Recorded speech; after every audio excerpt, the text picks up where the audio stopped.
En nombre de la Asamblea General, tengo el honor de dar la bienvenida a las Naciones Unidas.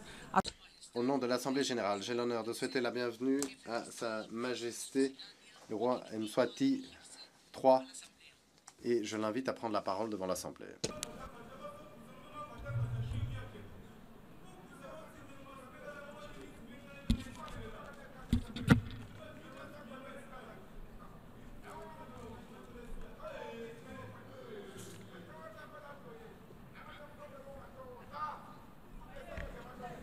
We stress that we have silence and respect for the intervention. Je vous demande de faire silence et de faire preuve de respect. Your Excellencies, Madame la Présidente, Excellences, Mesdames et Messieurs les chefs d'État et de gouvernement, Monsieur le Secrétaire général, chers délégués, Mesdames et Messieurs. C'est un plaisir pour moi de participer à l'Assemblée générale des Nations unies afin de commémorer le 70e anniversaire de notre organisation mondiale. Depuis sa création, il est important de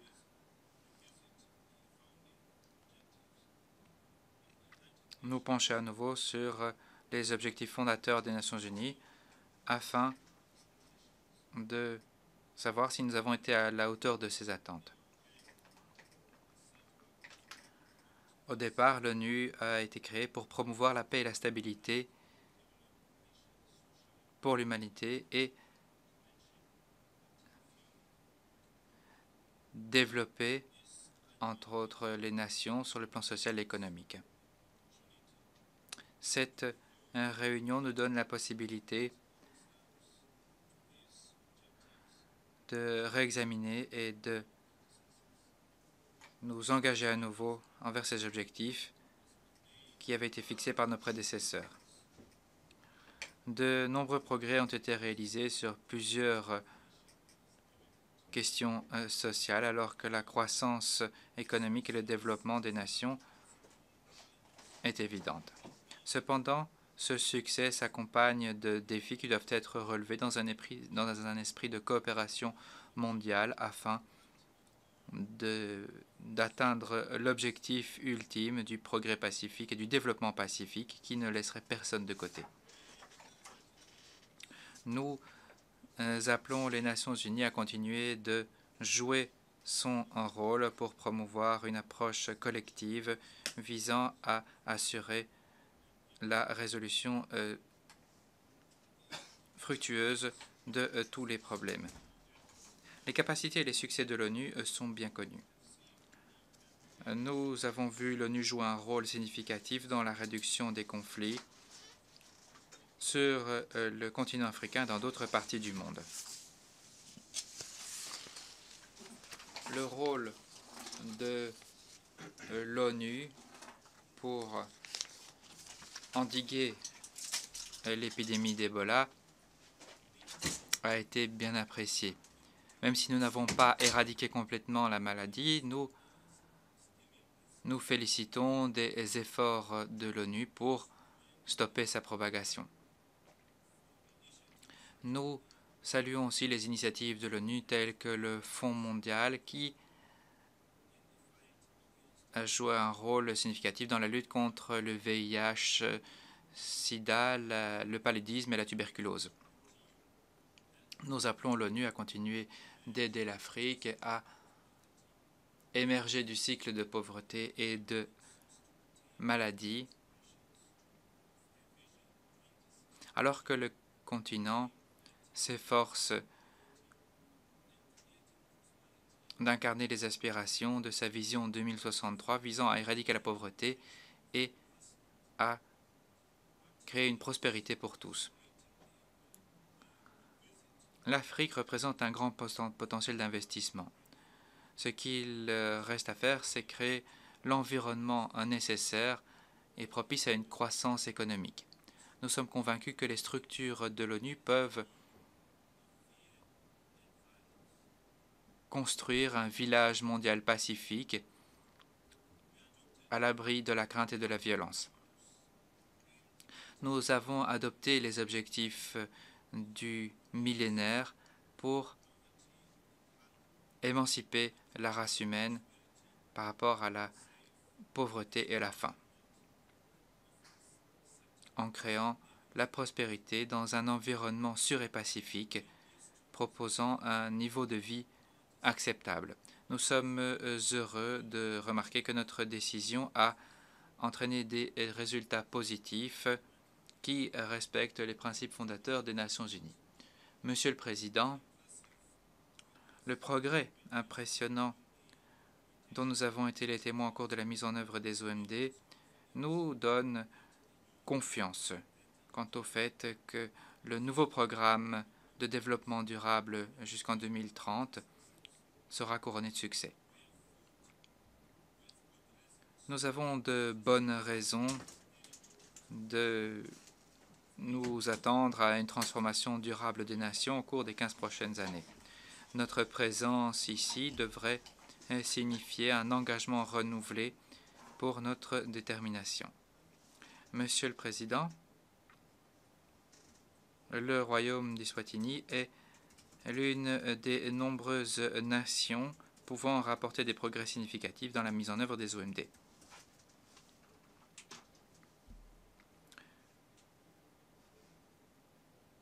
Ce qui a orienté notre progrès, c'est une feuille de route axée sur la population qui nous a amenés vers notre vision nationale pour 2022, qui vise à faire de notre royaume un État développé. Nous sommes bien conscients des défis qui nous attendent, mais j'ai une pleine confiance en la capacité de notre peuple qui a travaillé dur au cours des dernières années pour en arriver où nous en sommes aujourd'hui. Même si nous n'avons pas énormément de ressources naturelles, nous avons une main-d'œuvre novatrice et éduquée, unie par un objectif commun. Alors que l'Afrique ouvre de nouvelles possibilités de marché et d'investissement, le Royaume d'Eswatini a accéléré les réformes qui ont permis de faciliter les transactions d'entreprises. Le développement des infrastructures a aussi amélioré l'accès direct aux marchés mondiaux grâce à la construction de notre nouvel aéroport international, tout en proposant de nombreuses possibilités d'investissement dans ces alentours immédiats. Nous sommes convaincus que cet aéroport donnera naissance à d'autres projets qui permettront de créer des possibilités d'emploi et qui insuffleront la dynamique nécessaire à notre croissance économique. L'accès au marché du monde développé reste une question critique pour l'Afrique, qui est nantie en ressources minérales, mais qui est toujours en proie à la pauvreté, à la faim et au chômage. L'appui de l'ONU est essentiel si nous voulons être à la hauteur de la tâche dantesque de développer les infrastructures afin d'assurer une valeur ajoutée pour nos ressources naturelles. Le succès du commerce et de l'investissement dépend aussi d'une fourniture durable et fiable d'énergie. Par conséquent, nous avons à présent une stratégie complète et un programme d'action complet définissant les lacunes à combler dans le secteur de l'énergie.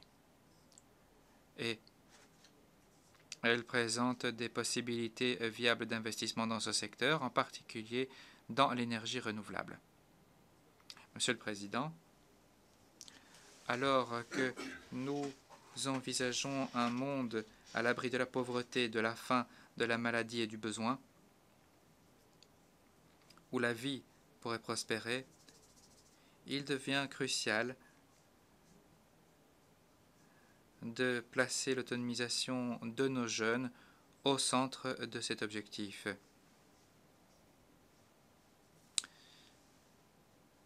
enregistrer un taux de participation scolaire de 97% dans l'éducation primaire est un jalon significatif pour notre pays alors que nous cherchons à assurer l'éducation universelle dans notre pays.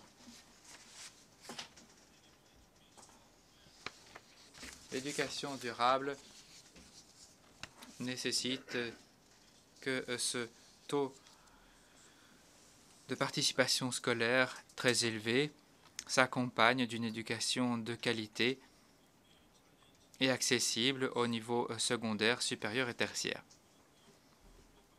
Nous continuerons de nous efforcer de mettre en place ces conditions et nous appelons nos amis dans le monde à s'unir à nos efforts pour veiller à ce que nous ne soyons pas les victimes de notre propre succès. Et nous reconnaissons et récompensons le talent exceptionnel grâce à des initiatives de développement d'entreprises au niveau secondaire et tertiaire. Et nous sommes convaincus que ces initiatives, entre autres, parmi d'autres, produiront une génération à venir disposant des aptitudes nécessaires à trouver des solutions aux défis socio-économiques auxquels nombre de nos jeunes au chômage sont confrontés aujourd'hui. Le Royaume développe aussi des parcs d'innovation qui rendront nos jeunes, qui donneront à nos jeunes des aptitudes créatives afin qu'ils puissent contribuer au développement durable de notre pays. La pandémie de VIH-Sida, qui a imposé une très lourde pression à nos ressources de santé, reste un défi que nous devons relever ensemble. En tant que nation, nous avons décidé que nous voulions devenir l'un des premiers pays africains souffrant d'une épidémie générale à parvenir à une génération à l'abri du sida d'ici à 2022. C'est une vision qui s'aligne sur le programme mondial visant à mettre fin au sida d'ici à 2030.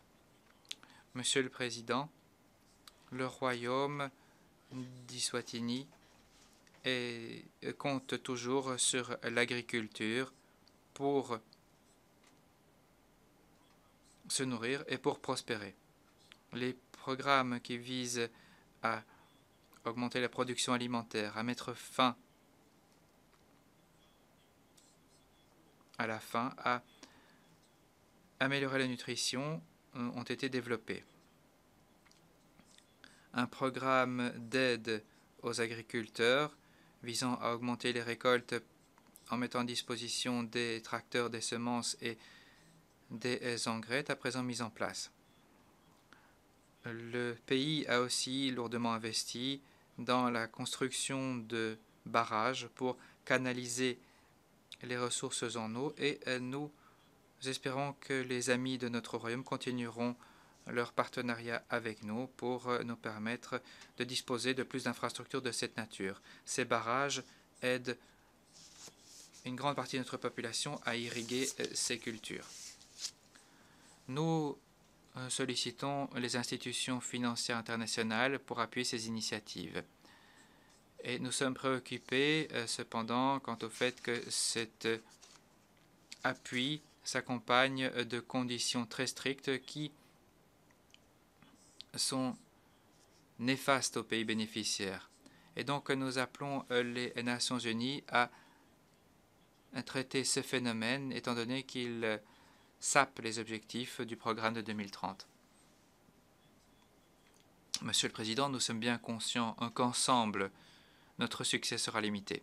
Par conséquent, il est important que les pays en développement du monde,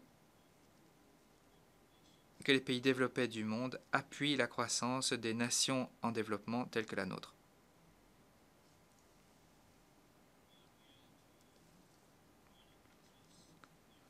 Nous appelons les pays bailleurs de fonds à augmenter leur appui financier aux nations plus petites afin qu'elles soient plus à même de créer des emplois et relever les défis sociaux qui se posent. Ce n'est que lorsque nos communautés mettent en place de meilleures conditions de vie que nos pays peuvent jouir de paix et de stabilité, créant un environnement propice pour une croissance durable. Les effets du changement climatique ne sont pas passés inaperçus et nous n'avons pas été épargnés. Le 11e objectif de développement durable appelle à une action urgente pour combattre le changement climatique et son impact. Nous continuons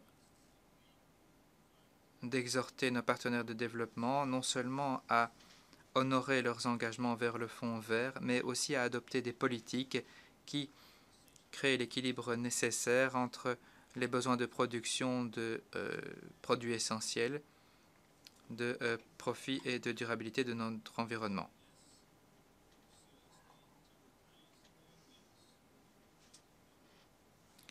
Tout ce qui serait en deçà de cet équilibre mettrait en péril les idéaux du programme de 2030. Et il nous tarde d'adopter un accord juridiquement contraignant sur le climat mondial lors de la conférence des Nations Unies sur le changement climatique qui se tiendra en France cette année. Monsieur le Président, le Royaume d'Eswatini continue de jouir de la paix et de la stabilité que tous les peuples du monde méritent. Le secret de notre succès est la consultation et le dialogue visant à forger un consensus représentant un modèle de paix qui a sa place dans l'exécution des opérations de l'ONU. Il semble que les interventions militaires pour résoudre les conflits ont des effets à court terme qui sont en fait néfastes aux populations qu'elles visent à servir. Seules des solutions pacifiques aux conflits peuvent entraîner des conclusions durables aux crises actuelles qui frappent le monde aujourd'hui. Ceci nous enjoint à nous unir et à rassembler les parties belligérantes autour de la table du dialogue. Cependant, pour que ceci soit efficace, il est nécessaire que l'ONU veille à ce que toutes les interventions soient entreprises par un organe uni. Si l'ONU est divisée dans son mandat pour relever les défis qui nécessitent une approche collective, alors elle risque d'aggraver les problèmes.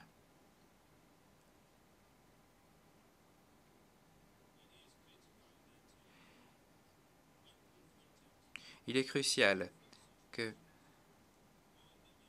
face à une situation de conflit, tous les États membres de l'ONU parlent d'une seule voix. La guerre qui dure depuis trop longtemps en Syrie reste un défi pour l'ONU. Les conséquences de cette guerre est la crise grave des réfugiés que nous connaissons aujourd'hui, qui touche les pays voisins et récemment plusieurs États européens. Nous souhaitons applaudir tous les pays qui ont accepté les réfugiés et qui leur donnent nourriture et abri. Nous appelons tous les peuples syriens à joindre ces efforts pour trouver une solution pacifique et durable à ces différends.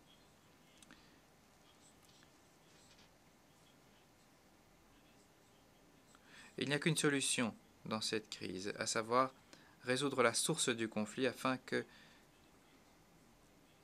le peuple de la Syrie puisse bénéficier de la paix qu'il mérite il est impératif que les objectifs de l'ONU soient remplis. Un des principes importants de l'ONU est de débarrasser les sociétés de toute forme d'hostilité. Les mécanismes de résolution des conflits ont été mis en place et il nous incombe de veiller à ce qu'ils soient utilisés. Monsieur le Président, nous considérons que dans l'application du programme 2030, il faut adopter une approche inclusive. Par conséquent, nous appelons l'ONU à accorder à toutes les nations du monde la possibilité de contribuer à la communauté mondiale dans différentes formes et dans différentes capacités. Nous appelons l'ONU à envisager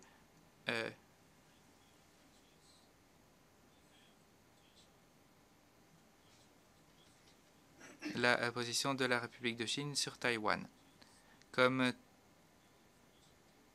tous les pays, ils ont la possibilité de contribuer positivement au programme mondial, notamment pour la santé et les technologies d'information.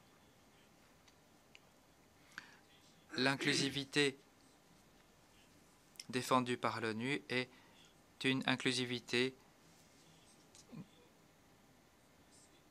de représentation dans les structures clés des organes de l'ONU. Le continent africain continue de lancer un appel pour obtenir un siège au Conseil de sécurité qui nous permettrait de nous représenter, comme le veut le consensus des Zulwini. Et nous espérons que cette question fera l'objet de l'attention qu'elle mérite. Enfin, permettez-moi à nouveau de féliciter toute la famille de l'ONU pour ces 70 années d'union. Nous souhaitons féliciter toutes les agences de l'ONU qui déploient de nombreux efforts pour défendre les idéaux de l'ONU qui ont été bénéfiques à l'humanité. Renouvelons notre engagement envers les objectifs de notre organisation mondiale.